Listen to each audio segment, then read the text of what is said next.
Assalamualaikum warahmatullahi wabarakatuh. Sebelumnya perkenalkan saya dari kelompok 2. Nama saya Rumaisa Putri Sakinah dengan NIM 202112005. Di sini saya akan menjelaskan materi bab 2 dari mata kuliah Sistem Pengendalian Manajemen, yaitu memahami strategi sistem pengendalian manajemen. Sistem pengendalian manajemen merupakan alat untuk mengimplementasikan strategi. Strategi sendiri adalah rencana-rencana untuk mencapai tujuan organisasi. Nah, untuk mengimplementasikan strategi tersebut, diperlukan suatu alat, yaitu sistem pengendalian manajemen. Tiap organisasi memiliki strategi dan pengendalian yang berbeda-beda sesuai dengan tujuan yang ingin dicapai. Strategi mendeskripsikan arah umum yang akan dituju suatu organisasi untuk mencapai tujuannya. Meski sering mengacu pada apa yang disebut sebagai tujuan perusahaan, suatu perusahaan sebenarnya tidak mempunyai tujuan.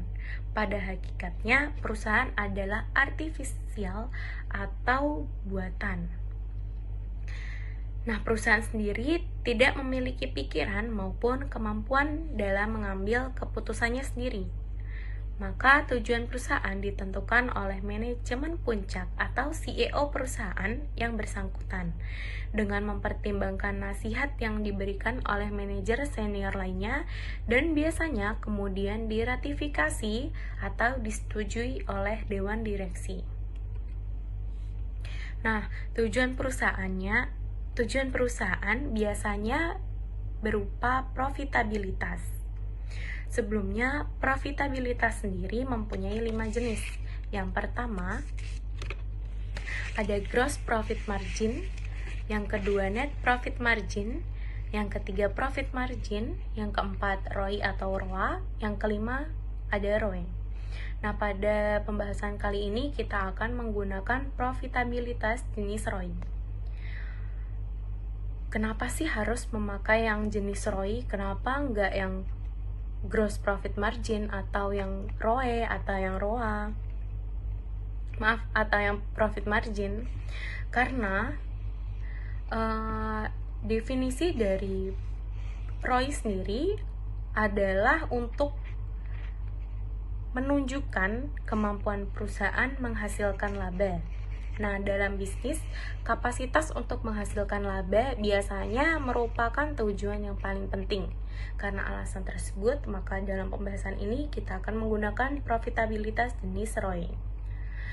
Nah, profitabilitas ROI ini terdiri atas presentasi margin laba dan perputaran investasi.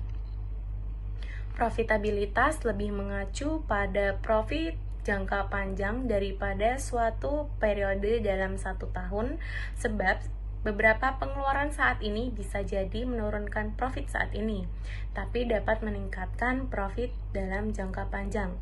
Nah, kalimat ini itu menjelaskan kenapa profitabilitas itu merupakan tujuan perusahaan.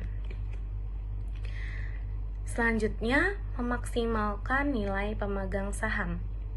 Pada tahun 1980-an dan 1990-an, istilah nilai pemegang saham atau shareholder value sering muncul dalam literatur bisnis. Konsepnya adalah tujuan yang semestinya bagi sebuah perusahaan yang mencari laba adalah memaksimalkan nilai pemegang saham. Meskipun arti istilah ini sendiri tidak terlalu jelas, mungkin hal tersebut mengacu pada harga pasar saham perusahaan. Akan tetapi, diyakini bahwa mencapai tingkat laba yang memuaskan adalah cara yang lebih baik dalam menetapkan tujuan perusahaan.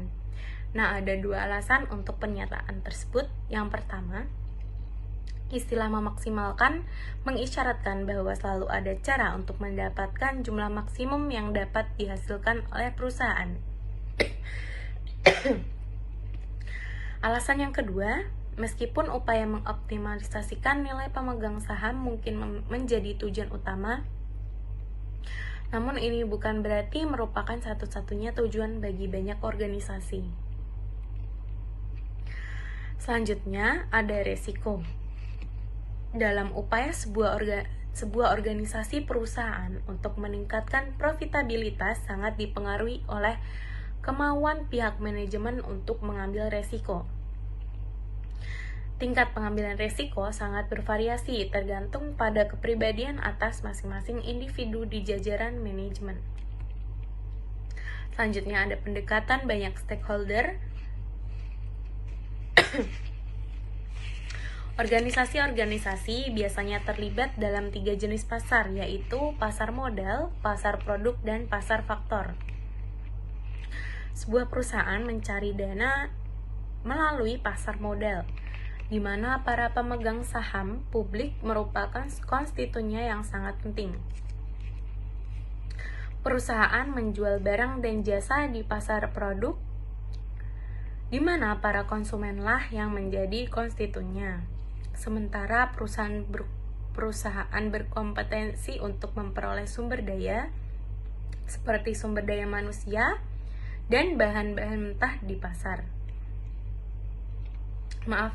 faktor, di mana yang menjadi konstituennya adalah pegawai perusahaan dan para pemasok serta berbagai komunitas yang menyediakan sumber daya dan menjadi tempat beroperasinya perusahaan.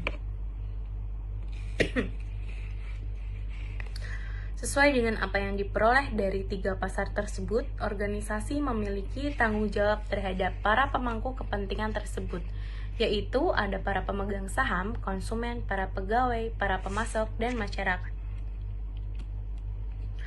Selanjutnya ada konsep strategi. Walaupun definisinya berbeda satu sama lain, ada kesepakatan umum bahwa strategi mendeskripsikan arah umum yang akan dituju suatu organisasi untuk mencapai tujuannya. Perusahaan mengembangkan strateginya dengan mencocokkan kompetensi intinya dengan peluang industri. Nah, pada tampilan 2.1 ini menggambarkan secara sistematis pengembangan strategi.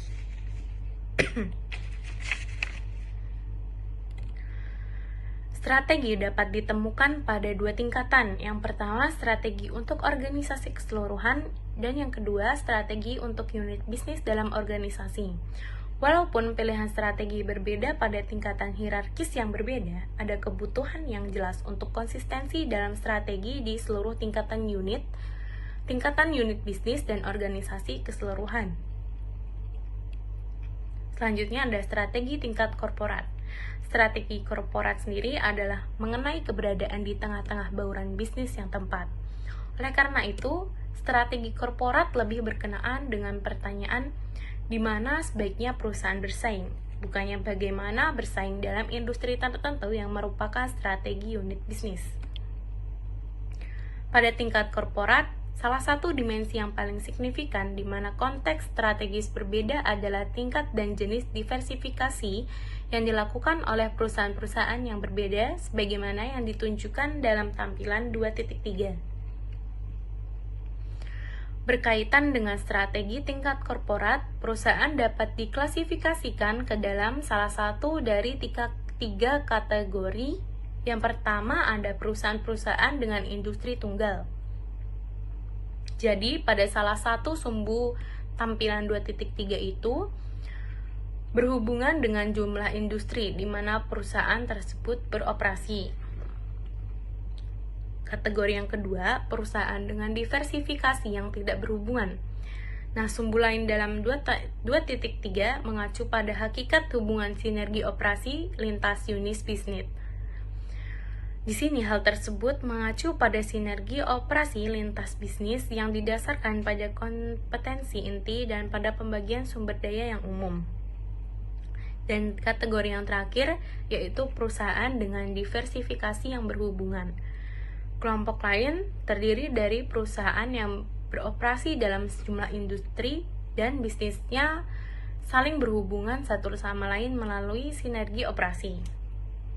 Nah, karakteristik lain dari perusahaan yang berhubungan ini adalah bahwa perusahaan ini memiliki kompetensi unit yang bermanfaat bagi unit perusahaan lainnya.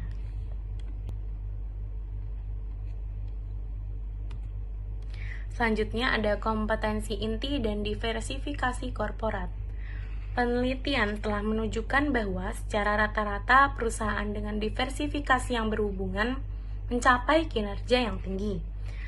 Dan perusahaan dengan industri tunggal mencapai kinerja terbaik kedua. Sedangkan perusahaan dengan diversifikasi yang tidak berhubungan tidak mencapai kinerja yang baik dalam waktu jangka panjang. Dan yang terakhir ada implikasi dari desain sistem pengendalian. Strategi korporat adalah satu rangkaian dengan strategi industri tunggal di satu ujung spektrum dan diversifikasi yang tidak berhubungan berada di ujung lain. Sedangkan diversifikasi yang berhubungan berada di tengah antara industri tunggal dan diversifikasi yang tidak berhubungan, seperti yang ada pada tampilan 2.3. Industri tunggal berada di tingkat keterkaitan yang tinggi, diversifikasi yang tidak berhubungan berada di tingkat diversifikasi yang tinggi, sedangkan perusahaan diversifikasi yang berhubungan berada di antara atau di tengah-tengah industri tunggal dan diversifikasi yang tidak berhubungan. Nah, materi selanjutnya akan dilanjutkan oleh teman saya. Terima kasih. Saya akan melanjutkan pembahasan dari teman saya sebelumnya, yaitu strategi unit bisnis. Strategi unit bisnis berkenaan dengan bagaimana menciptakan dan memelihara keunggulan kompetitif dalam masing-masing industri yang telah dipilih oleh suatu perusahaan untuk berpartisipasi. Strategi unit bisnis bergantung pada dua aspek yang saling berkaitan, dengan misinya dan juga dengan keunggulan kompetitifnya. Yang pertama adalah misi. Dalam perusahaan dengan diversifikasi, salah satu tugas manajemen senior adalah mengalokasikan sumber daya, yakni membuat keputusan mengenai penggunaan kas yang dihasilkan dari beberapa unit bisnis untuk mendanai pertumbuhan dalam unit bisnis lain.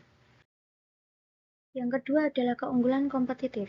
Setiap unit bisnis harus mengembangkan keunggulan kompetitifnya untuk dapat melaksanakan misinya. Michelle Porter mendeskripsikan dua pendekatan analitis untuk mengembangkan keunggulan kompetitif yang superior, yaitu analisis industri dan analisis rantai nilai. Analisis industri adalah penelitian mengungkapkan peran penting yang dimainkan oleh kondisi industri dalam kinerja perusahaan individu. Dan yang keunggulan bersaing generik adalah analisis 5 kekuatan merupakan titik awal untuk mengembangkan keunggulan persaingan, karena ini membantu mengidentifikasi kesempatan dan ancaman dari lingkungan eksternal. Selanjutnya kita akan membahas kasus. Kasus yang kita ambil adalah kasus 2.1, yaitu Kisco System A. Yang pertama, mendeskripsikan penggunaan internet oleh Kisco untuk membangun keunggulan pesaingnya. Kisco adalah perusahaan penyedia hardware dan software untuk mengembangkan strategi bisnisnya. Kisco menggunakan web yang mereka kembangkan sendiri untuk memudahkan kegiatan operasional perusahaan, karena web yang mereka buat sangat mudah untuk dimodifikasi dan dapat menampung data yang kompleks. Kisco juga menjelaskan bahwa sebagian besar pelanggan Kisco berasal dari Amerika Selatan dan negara-negara lainnya. Oleh karena itu, dengan membuat web untuk strategi perusahaan dan kegiatan operasional perusahaan, maka akan lebih mudah bagi Kisco untuk bertransaksi dengan konsumen kapanpun dan dimanapun di seluruh dunia. Proses transaksi pun akan lebih mudah dan lebih cepat serta tidak memerlukan biaya yang tinggi. Yang kedua, bagaimana sebuah perusahaan besar yang mapan seperti General Motors menggunakan internet sebagai senjata strategis? Apakah pelajaran Kisco dapat digeneralisasikan? Pelajaran dari Kisco ini dapat digeneralisasikan dan digunakan untuk semua perusahaan besar seperti General Motors atau perusahaan lainnya. Namun, sistem Kisco ini juga harus disesuaikan dan diadaptasi dengan jenis bisnis, struktur bisnis, rantai nilai, tujuan perusahaan, hingga budaya perusahaan tersebut. Jadi, setiap perusahaan akan memiliki web yang sesuai kebutuhan dan kapasitas perusahaan tersebut. Oleh karena itu, perancang sistem perlu mengetahui strategi organisasi untuk membuat web yang dapat membantu perusahaan mencapai tujuannya. Selanjutnya adalah kesimpulan. Setiap organisasi mempunyai satu atau lebih tujuan. Profitabilitas merupakan tujuan yang penting, tetapi perusahaan juga harus mengadopsi tujuan melalui karyawan, pemasok, pelanggan, dan masyarakat. Perusahaan dengan diversifikasi melakukan formulasi strategi pada dua tingkatan, tingkat korporat dan tingkat unit bisnis. Konsep kunci dalam strategi tingkat korporal adalah gagasan kompetensi inti. Perancang sistem pengendalian perlu memahami strategi organisasi karena sistem harus mendukung strategi. Sekian penjelasan dari kelompok kami, kurang lebihnya kami mohon maaf apabila terdapat salah-salah kata. Terima kasih. Wassalamualaikum warahmatullahi wabarakatuh.